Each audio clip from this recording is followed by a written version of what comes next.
As we saw with 343 and 806, the prime factorizations appeared to be unique. So let's go ahead and prove it. And we're going to prove it for all of the possible natural numbers. The theorem here is the fundamental theorem of arithmetic, and it's stated as follows. Every natural number n greater than 1 is either prime or has a unique prime factorization up to rearrangement of the prime factors.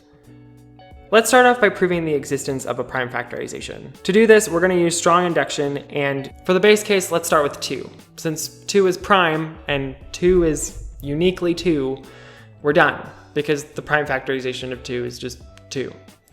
So we can just move on to the induction step, which is great. Now in the induction step, let's start off by supposing that the prime factorization exists for 2 all the way up to n minus 1. And let's consider the case of n. If n is prime, we're good, because primes are uniquely themselves. If not, then there exists a factorization of n that does not involve 1.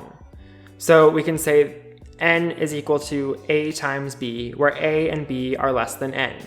In particular, a and b are in the set 2 all the way up to n minus 1. So by our induction hypothesis, both a and b have a prime factorization. So n has a prime factorization too. It's just the prime factorization of a times the prime factorization of b. And with that, we can move on to uniqueness. Again, using strong induction, we start off with a base case where we take 2. And we're done, again, as 2 is uniquely 2 numbers. They're great. Next, again, with the induction step, suppose that uniqueness holds for the factorization of 2 all the way up through the factorization of n minus 1. And let's consider the case of n. We know that the prime factorization exists, but let's assume that there are 2 different ones. We have n is equal to p1 times p2 all the way up to pr, and also equal to q1 times q2 all the way up to qs.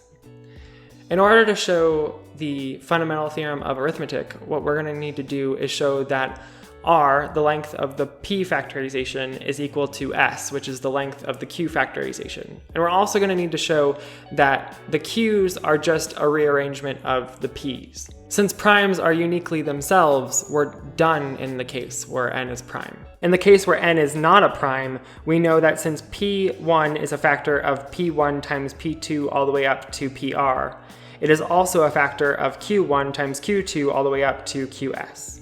Since the q's are prime numbers, p1 must be one of these q's. And since we don't care about rearrangement in this case, we can go ahead and rearrange the q's such that p1 is equal to q1. Thus, we can go ahead and write n as p1 times m. And further, m is less than n. So m has a unique prime factorization up to rearrangement. Thus, since m equals p2 times p3 all the way up to pr, and is also equal to q2 times q3 all the way up to qs. And the only difference here could be rearrangement, since m's factorization is unique by induction hypothesis.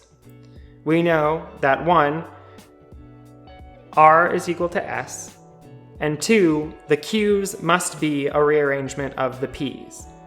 And since p1 is equal to q1, which we found out earlier, we have a unique prime factorization of n up to rearrangement. Okay, so they're unique, but there still seems something weird here. Like, we haven't gone over how many primes there even are, and if prime factorizations are unique, shouldn't there be some knowledge out there about how many primes actually exist? Also, are there other sets where the primes aren't as useful in this factoring process? That is, are there other sets where prime factorization is not unique?